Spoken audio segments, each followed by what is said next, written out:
Most of our physical friends don't realize that when you ask, it really is given. That in the simple realization that you want something, that doorways open, pathways light up, all kinds of non-physical help comes into being, all kinds of circumstances and events, and rendezvous, vibrational rendezvous, take place in the moment that you come into contemplative awareness of something that you want.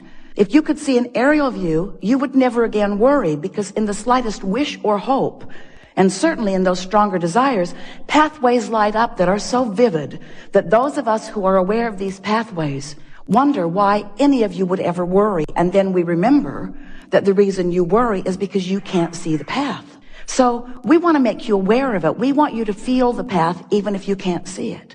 Esther will say to us from time to time, well, light it up a little brighter, will you? Make it a little bit more evident. And we say, you say that you want that only when you're standing in the darkness and you can't see the light. But when you're standing out there, tuned in, tapped in, turned on, you want everyone to get out of your way because you want to be the creator of your own experience. You don't want someone else doing it for you, but we just want to let you know.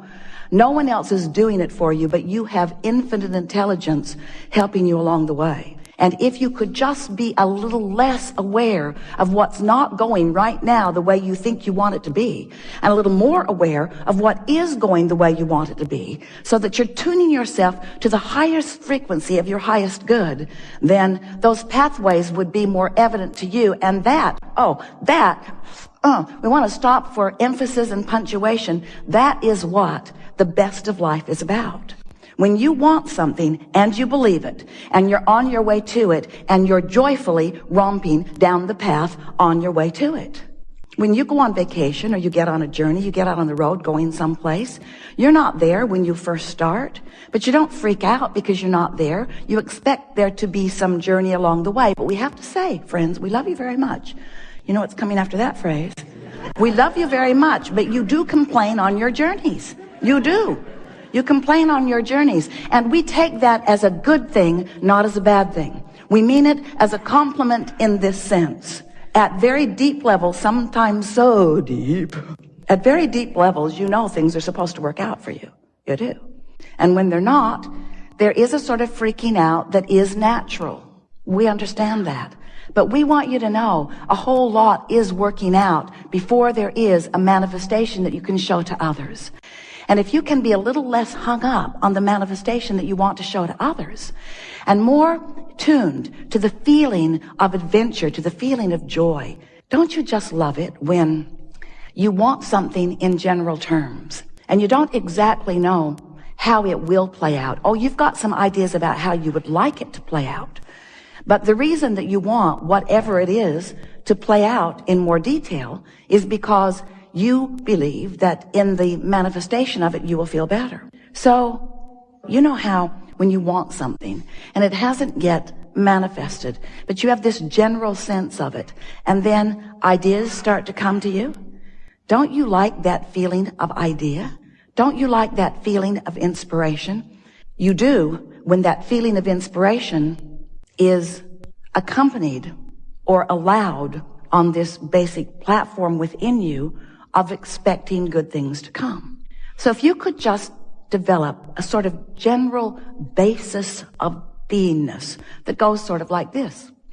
I don't exactly know how it's going to be or who it's going to be or when it's going to be or where it's going to be, but I know that it's going to be really good and that I'm going to know it when I see it. In fact, I know that I'm going to know all the steps along the way, because feeling your way to the next manifestation and the next manifestation and the next manifestation is what the most of your life is about.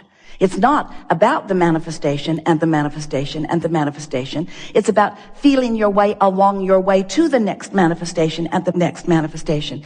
Hear that? That's really an important thing. Because if it were the other way, if it was just manifestation, I want it, boom, I want it, boom, I want it, boom, I want it, boom, we promise you this would be a seminar on de-manifestation.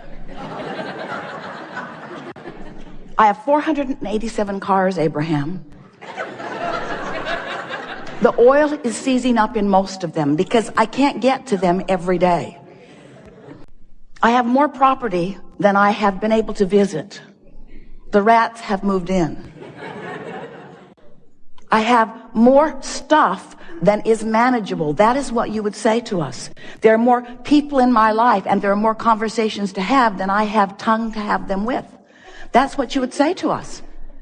But when you let your world be a vibrational world, which means it's an emotional world, which means it's a thoughtful world, now your world can be one that vacillates between comfort and ease, and power and certainty, and eagerness and clarity and passion and love and joy. In other words, you're up there on that end of the emotional scale. You're not having to dip into the contrast because you have enough contrast in that good feeling end. You like going from, the satisfaction of not being overwhelmed to the exhilaration of having a little more to do right now than you really want to do. In other words, that's really a nice blend of emotions, and you have the ability to control yourself in that way. But you've got to stop. You have to stop making it about the manifestation and begin making it about how I feel right now, how I feel right now, how I feel right now. Because you don't have control over the manifestation because you haven't exercised control over your vibration. But if you start making it about exercising control over your vibration, control over your emotion, control over your thoughts, control over your words, control over your general approach to physical life experience, what you're going to begin to notice is that you have control over all of the specifics of your life. Not just what, but where.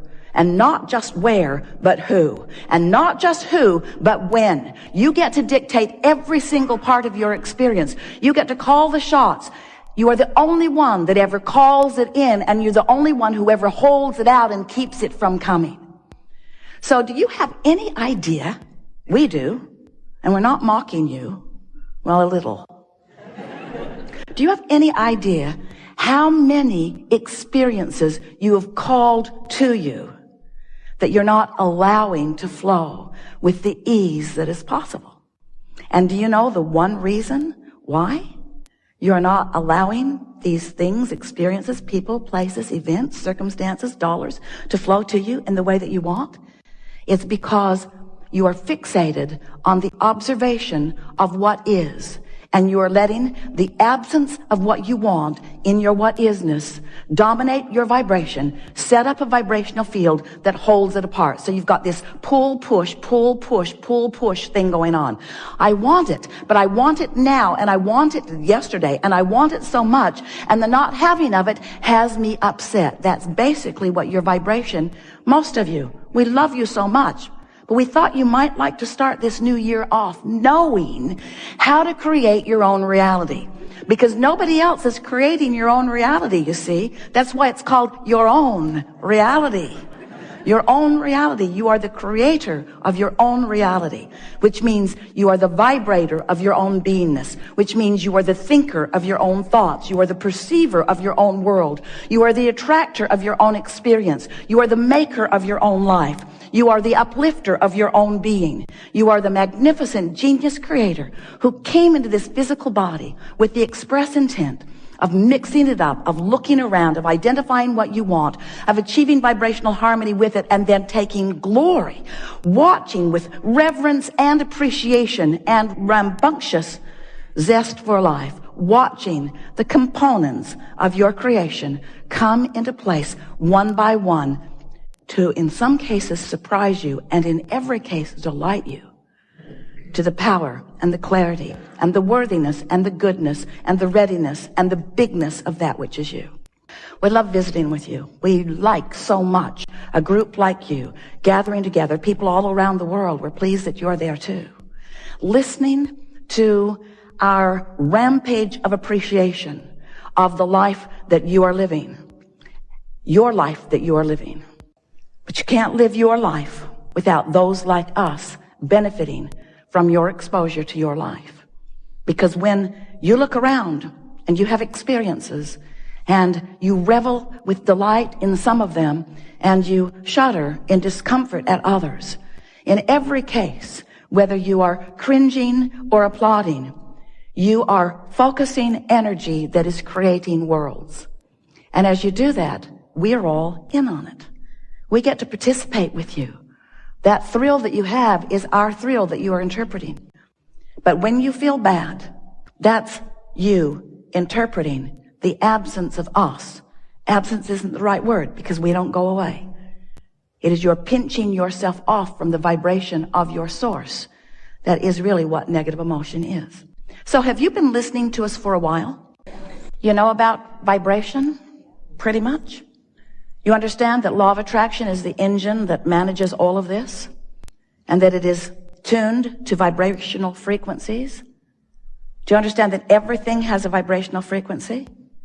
Do you understand that your manifestations that will soon manifest have vibrational frequencies?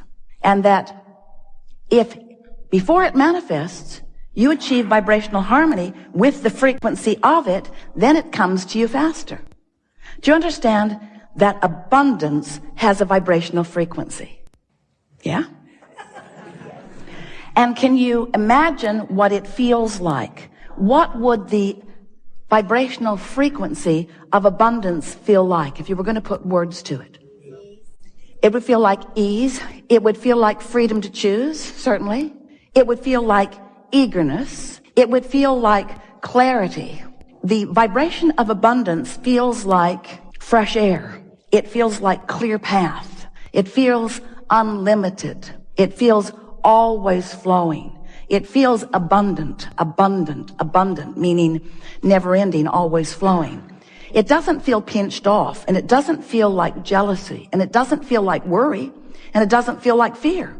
It feels like fun. It feels like sureness. It feels like certainty. So let's say that you're standing in a what-isness of less abundance than you want.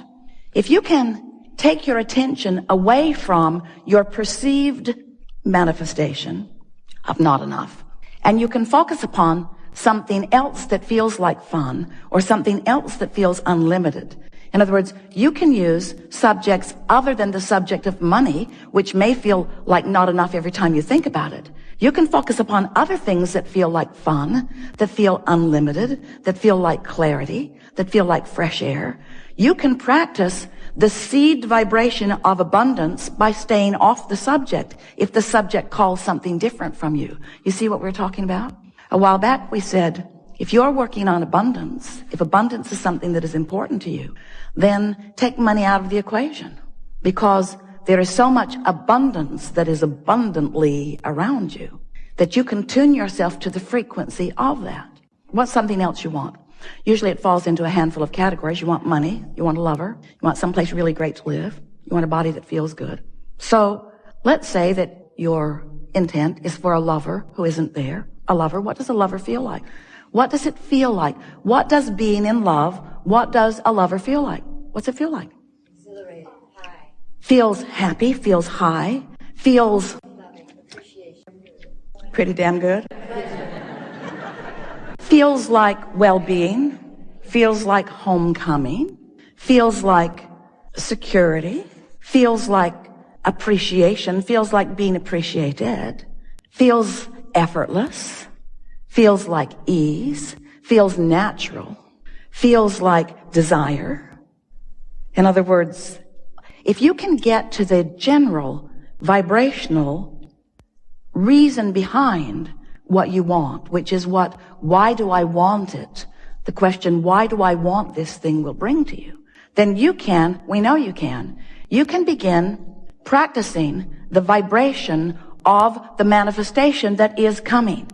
Now here's the thing that we know that often you don't know, that we so want you to know, and that is that everything you've asked for is coming.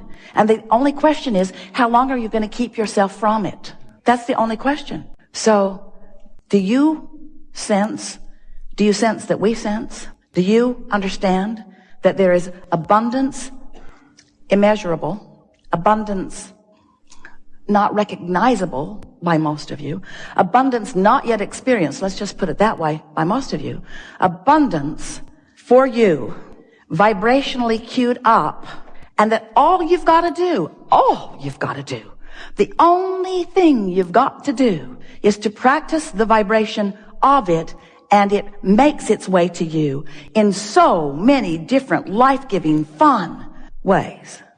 But you got to practice the vibration of it.